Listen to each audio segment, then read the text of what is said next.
अस्सलाम वालेकुम एवरीवन। आज चैप्टर 7 का जो टॉपिक हम डिस्कस करने जा रहे हैं वो है जी digital citizenship and ethical consideration. अल्हम्दुलिल्लाह ये चैप्टर 7 का लास्ट टॉपिक है। इसके साथ साथ हम कंप्यूटर के बाकी सारे चैप्टर्स कंप्लीट कर चुके हैं, बस शॉर्ट क्वेश्चन रह गए हैं वो भी कुछ चैप्टर्स के, तो वो भी मैं इंशाल्लाह अपलोड कर दूँगी जल्दी।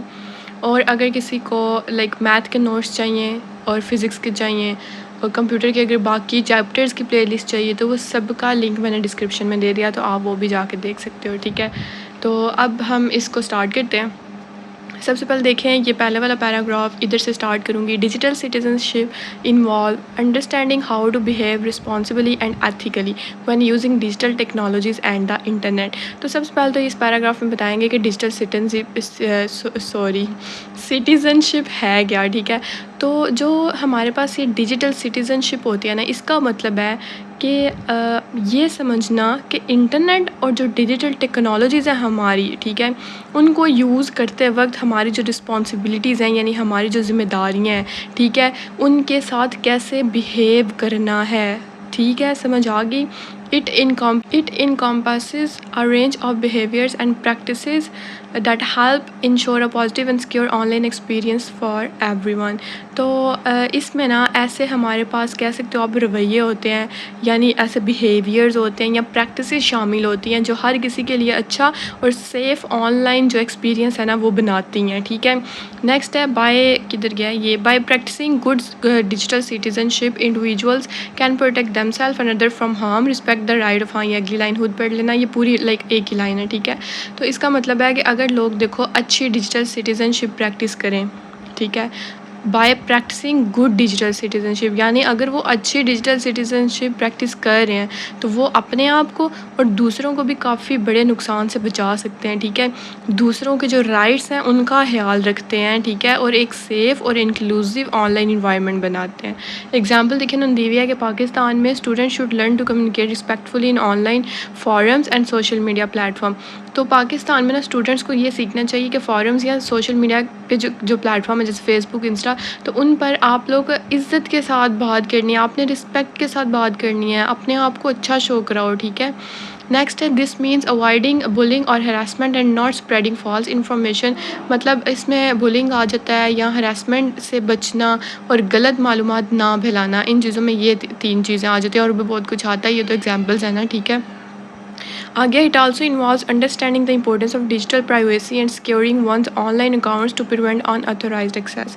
यानी इसका मतलब ये भी है कि जो डिजिटल प्राइवेसी की जो हमारे पास इम्पोर्टेंस है ना, उसको समझो यार और अपने अकाउंट सिक्योर करो ताकि कोई भी अगर कोई भी बंदा है, ठीक है, तो वो उस चीज़ को एक्सेस ना कर सके, कोई अनऑथराइज्ड बंदा है, ठीक है, वो उस चीज़ को एक्सेस ना कर सके। ठीक है, अब ये टॉपिक आ गया हमारे पास responsible digital behaviour.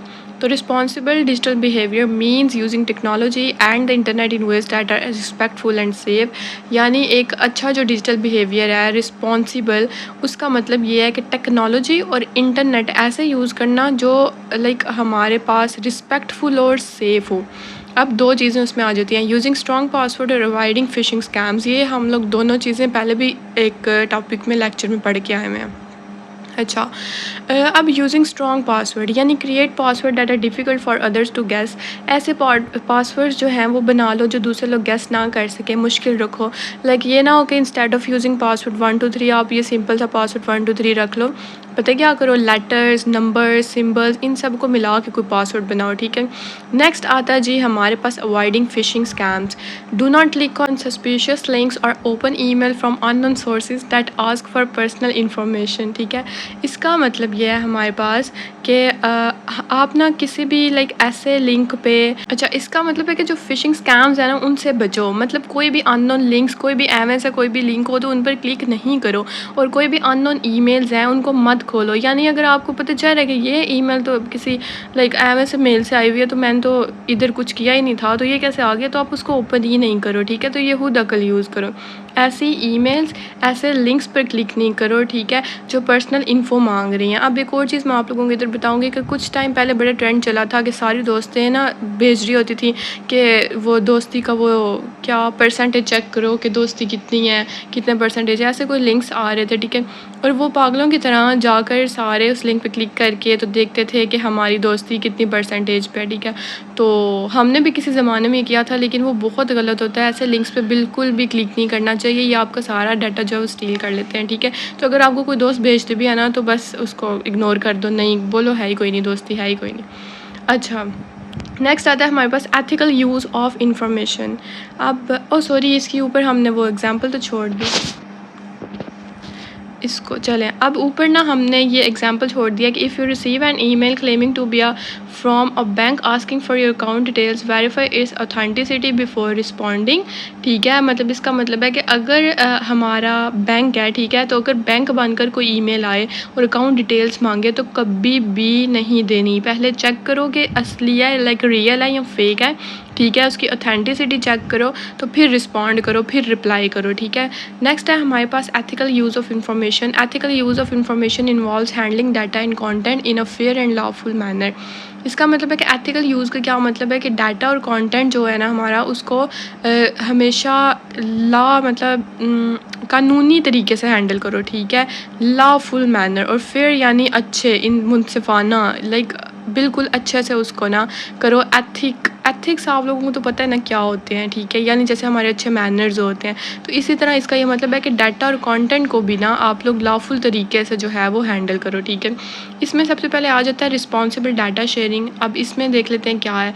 Responsible data sharing means only sharing personal और sensitive information when absolutely necessary and ensuring that it is shared with trusted entities. अब इसका मतलब है कि जो रिस्पॉन्सिबल डाटा शेयरिंग का मतलब होता है कि सिर्फ ज़रूरत के वक्त अपनी पर्सनल या सेंसिटिव मालूमात शेयर करना, ठीक है, और वो भी सिर्फ ट्रस्टेड लोगों के साथ या ट्रस्टेड इंस्टीट्यूशन के साथ जिन पर आपको बहुत ट्रस्ट है कि वो इधर उधर हमारा डाटा नहीं करेंगे। एग्जाम्पल देखिए, when applying for a school scholarship online in Pakistan, students should provide their personal details only on secure and verified website to prevent misuse of their information।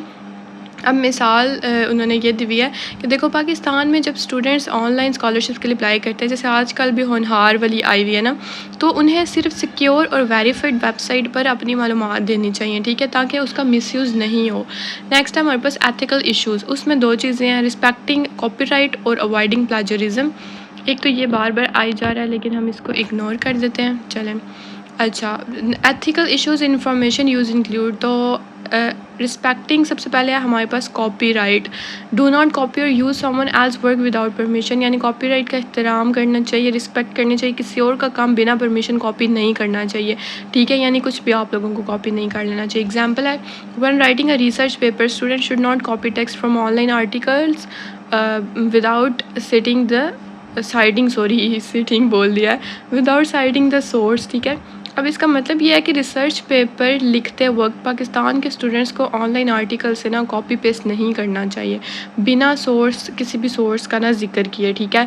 यानी अगर आप किसी आर्टिकल से उठा रहे हो, अगर किसी वेबसाइट से उठा रहे हो, तो आपका ये रूल कहता है, ठीक है, ये एक कह लो कि एक मैनर होता है कि आप लोग एंड पे ना अपने असाइनमेंट के एंड पे वो शो कर दो, वो लिंक वो कर दो कि हमने इस लिंक से ये डाटा उठाया, ठीक है, तो फिर वो मसला नहीं बनता। नेक्स्ट है avoiding plagiarism. Properly attribute ideas and information to their original authors to avoid plagiarism. This means mentioning the source of any course or ideas used in assignment.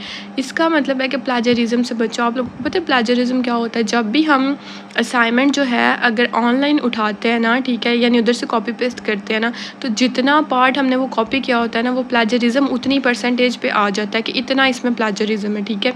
तो प्लेजरिज्म से हमें बचना चाहिए। जो भी आइडियाज़ एंड इन्फॉर्मेशन किसी और ने बनाई है उसका क्रेडिट असली ऑथर को दो, मतलब सोर्स का नाम लिखो, ठीक है। तो जब कोर्स या आइडियाज़ यूज़ करते हो ना आप लोग, तो सोर्स का नाम लिखना चाहिए, ठीक है। नेक्स्ट है हमारे पास साइबर सिक्योरिटी अवेयरनेस। अब ये पढ़ लेते हैं, इसमें क्या है जी। Cyber security awareness involves understanding and implementing practices to protect oneself from online threats. ये साइबर सिक्योरिटी अवेयरनेस का पढ़ी थी, ठीक है, वो स्टार्ट कर लिया। इसका मतलब है कि इंटरनेट यूज़ करते वक्त ना अपनी सेफ्टी के लिए हमेशा हमें अलर्ट रहना चाहिए, ठीक है।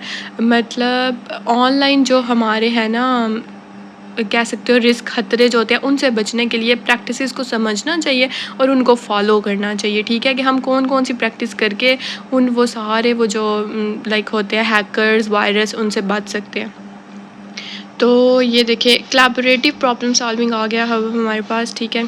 तो ये क्या होता है हमारे पास, इसको पहले देख लेते हैं, ठीक है।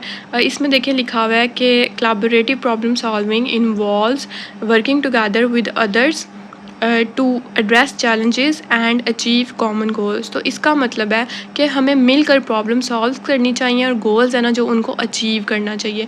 उसमें सब टॉपिक है ह्यूमन मशीन कोलैबोरेशन और team work and knowledge sharing. Next भी क्या पता कोई हो, हाँ जी है। अच्छा ये पहले पढ़ नहीं, ये दो ही हैं बस इसके सब टॉपिक, ठीक है। तो ह्यूमन मशीन कोलैबोरेशन क्या होती है हमारे पास, ह्यूमन मशीन कोलैबोरेशन यानी ह्यूमन और मशीन मिलकर प्रॉब्लम सॉल्व करते हैं, ठीक है।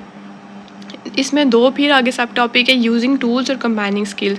यूजिंग टूल में क्या होता है कि leverage software and digital tools to assist in task. मतलब क्या है जी, डिजिटल टूल्स और जो सॉफ्टवेयर है ना उनका यूज़ करके टास्क जो है वो काफ़ी आसान बनाना, यूज़फुल बनाना, इजी बनाना, ठीक है। एग्जांपल देखें, students might use spreadsheet software to analyse data for a group और इंडिविजुअल प्रोजेक्ट। तो डाटा एनालाइज करने के लिए ना स्टूडेंट्स जो हैं वो स्प्रेडशीट यूज़ करें। अब स्प्रेडशीट क्या होती है आप लोगों को पता होगा, जैसे वर्ड एक्सेल होता है, तो एक्सेल जो होता है ना उसमें जो स्प्रेडशीट हम यूज़ करते हैं ना वो, यानी हम कोई भी डाटा ईजिली उसमें लाइक अपना रिकॉर्ड रख सकते हैं, ठीक है। कंबाइनिंग स्किल्स आ गया, integrate human skills with machine capabilities for better results. Human skills और मशीन की जो पावर है ना उसको कंबाइन करना, ठीक है। एग्जांपल में देखिए उन्होंने क्या बोला है कि using data analysis tools to interpret complex data sets. ये फिर से आ गया है, इसलिए आज पता नहीं इसको क्या मसला बना हुआ है। अच्छा, interpret complex data sets while applying human judgement to make decisions. अब इसका मतलब है हमारे पास कि डाटा एनालिसिस टूल्स का जो यूज़ है ना, ठीक है, प्लस अपनी जो जजमेंट से आपने डिसीजन लिया हुआ है उन दोनों को कंबाइन करो। दो चीज़ें हैं कंबाइनिंग स्किल्स में, देखो हमने ऊपर पढ़ा है कि हम इसमें क्या करते हैं कि डिजिटल टूल्स और सॉफ्टवेयर का यूज़ करके ना वो लाइक सॉरी मैं कंबाइनिंग स्किल्स का ये पढ़ा है हमने कि ह्यूमन स्किल्स और जो मशीन की पावर है उनको कंबाइन करना, ठीक है। तो इसके एग्जांपल में देखो हम क्या कर रहे हैं कि डाटा एनालिसिस टूल्स का यूज़ एक चीज़ और अपनी जजमेंट से जो डिसीजन लिया हुआ है वो दो चीज़, उनको कंबाइन करके हम क्या करते हैं एक जो लाइक डिसीजन है वो ले लेते हैं, ठीक है। तो नेक्स्ट है हमारे पास team work and knowledge sharing. Team work and knowledge sharing में क्या है जी, वो देख लेते हैं कि team work and knowledge sharing involve collaborating with others and exchanging information, यानी दूसरों के साथ काम करना और जो हमारे पास कोई भी इन्फॉर्मेशन है हम दूसरों के साथ एक्सचेंज कर सकते हैं, दूसरों को दे सकते हैं, उनकी इन्फॉर्मेशन ले सकते हैं। जैसे ग्रुप प्रोजेक्ट है, शेयरिंग इनसाइट्स है, ये दो इसके सब टॉपिक हैं। तो ग्रुप प्रोजेक्ट्स में क्या होता है हमारे पास वर्किंग टुगेदर और असाइनमेंट और project each contributing your expertise, यानी मिलकर प्रोजेक्ट करना, ठीक है, जहाँ हर स्टूडेंट अपना जो है ना वो पार्ट लाइक हिस्सा डालता है कि ये काम पार्ट्स में डिवाइड कर देते हैं ना हम, ये काम ये वाला मेंबर करेगा, ये काम ये वाला मेंबर करेगा, ठीक है। तो एक साथ काम करना, लेकिन वो हमने कंट्रीब्यूट किया होता है काम कि ये तुम कर लो, ये तुम कर लो, ये मैं कर लेती हूँ। एग्जाम्पल देखिए कि in a group project for a science class student should collaborate and search the research findings to complete the assignment. तो इसका मतलब है कि जो साइंस प्रोजेक्ट में ना सब स्टूडेंट्स अपना रिसर्च शेयर करें, ठीक है। तो अब उसमें क्या होता है कि वो कोलैबोरेट करते हैं, सारे अपना अपना शेयर करते हैं और जो असाइनमेंट है वो कंप्लीट कर लेते हैं, ठीक है। नेक्स्ट है हमारे पास sharing insights, exchange ideas and knowledge with peers like class fellows, ठीक है, टू इन्हांस लर्निंग। तो आइडियाज़ और नॉलेज दूसरों के साथ हमारे पास शेयर करना, उसको हम बोलते हैं शेयरिंग इनसाइट, ठीक है। अपना नॉलेज, अपने आइडियाज़ अपने क्लास फेलोज, अपने जो ग्रुप मेंबर्स हैं उनके साथ शेयर करना, ठीक है। टू इन्हांस लर्निंग यानी लर्निंग का प्रोसेस इन्हांस करने के लिए ये फिर से आ चुका है। I am really sorry for this, और ये बंद भी नहीं हो रहा, एक सेकेंड चलें। अच्छा, नेक्स्ट है हमारे पास पार्टिसिपेट इन स्टडी ग्रुप्स और discussions to broaden your understanding of the subject matter. अब इसका आगे मतलब है कि किधर गया है, अच्छा, पार्टिसिपेट इन स्टडी ग्रुप्स यानी आप लोग जो ये स्टडी ग्रुप्स में बैठकर डिस्कशन करते हो, ठीक है, पार्टिसिपेट करते हो, तो इससे आपका वो सब्जेक्ट के रिलेटेड जो भी अंडरस्टैंडिंग है ना वो काफ़ी ज़्यादा लाइक आप उसको कर सकते हो, क्या उसे बोलते हैं, ग्रो कर सकते हो, या वो काफ़ी ज़्यादा आपको मिल सकती है। यानी आपको सब्जेक्ट के अकॉर्डिंग अगर कोई भी हेल्प चाहिए तो वो आप लोग ले सकते हो, ठीक है, अपने ग्रुप मेम्बर से। नेक्स्ट है हमारे पास क्रिएटिंग एक्सेसिबल डिजिटल कंटेंट। तो इसमें क्या है जी, creating accessible digital content means designing and producing content that everyone can use including people with disabilities, यानी ऐसा डिजिटल कंटेंट डिज़ाइन करना जो सबके लिए यूजेबल हो, ठीक है। इनफैक्ट लाइक इवन के जो डिसेबिलिटीज़ वाले लोग होते हैं ना वो भी उसे यूज़ कर सके, ऐसा डिजिटल कंटेंट डिज़ाइन करना चाहिए। ठीक है, नेक्स्ट इसमें सब टॉपिक है डिज़ाइन फॉर एक्सेसिबिलिटी और user feedback. Design for accessibility में आ जाता है हमारे पास कि it involves making digital content usable for our individuals, यानी हमें उस जो डिजिटल कंटेंट जो हमने क्रिएट किया है, ठीक है, वो हर किसी के लिए एक्सेसिबल हो, हर कोई उसको एक्सेस कर सके, उसको रीड कर सके। इसमें दो सब टॉपिक है, रीडेबल फॉन्ट और alternative text for images. Readable font में क्या है, use clear and large font that are easy to use read. Simple और लार्ज फॉन्ट यूज़ करें, ठीक है, जो इजीली रीडेबल हो। यानी देखो जैसे ये बुक के पेजेस जो आप लोगों की बुक है, आई होप आप लोगों के पास ही होगी, तो उस पर वो फॉन्ट साइज़ है जो, यानी वो फ़ॉन्ट साइज़ आप लोगों को पता ही होगा क्या होता है कि जो साइज़ है ना फ़ॉन्ट का, यानी देखो जो इधर डिज़ाइन फॉर एक्सेसिबिलिटी लिखा हुआ है, इसका जो है वो थोड़ा सा बड़ा दिख रहा है फ़ॉन्ट साइज़, यानी उन्होंने थोड़ा आई थिंक पता नहीं 14 रखा हुआ है, और जो नीचे उसकी सब टॉपिक है उसका 12 रखा हुआ है। ठीक है, तो ये बोल रहे हैं, ठीक है, कि हमें जो फ़ॉन्ट साइज़ है उसको इस तरह का रखना चाहिए कि वो रीडेबल हो, एटलीस्ट वो पढ़ा जाए, इतना छोटा इतना बारीक ना हो कि वो पढ़ा ही ना जाए। ठीक है, तो रीडेबल होना चाहिए।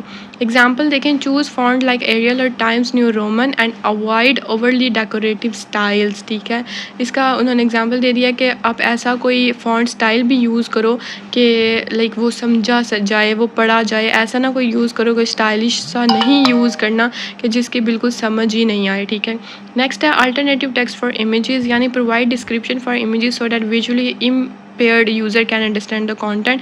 इमेजेस के लिए ना वो बोल रहे हैं जो टेक्स्ट डिस्क्रिप्शन दे, ताकि विजुअली इम्पेयर्ड यूज़र्स, यानी जिनको वो इमेजेस नहीं भी दिख रही ना, तब भी यूज़र्स उनको समझ सके। ठीक है, एग्जाम्पल देखें, include descriptive text for charts और ग्राफ्स इन अ रिपोर्ट, यानी जैसे हमारे पास ग्राफ या चार्ट के साथ अगर हम डिटेल लिखें, ठीक है, तो हमें पता चल जाता है कि कौन से मंथ में हमारी लाइक कितनी वो हुई है, मतलब लाइक देखो जैसे हम include descriptive text for charts और ग्राफ्स इन रिपोर्ट, जैसे हम कोई भी चार्ट या ग्राफ अपनी रिपोर्ट में बनाते हैं तो साथ हमें उसका ना एक डिस्क्रिप्शन में एक टेक्स्ट लिखना चाहिए कि इस चार्ट में क्या हो रहा है, कि इस मंथ में कितना हमारा जो बिज़नेस है वो ग्रो किया, या कोई भी एग्जांपल ले लो ना, मैंने तो चलो बिज़नेस की ले ली। ठीक है, तो उसके साथ हमें डिस्क्रिप्शन देना चाहिए, लिखना चाहिए।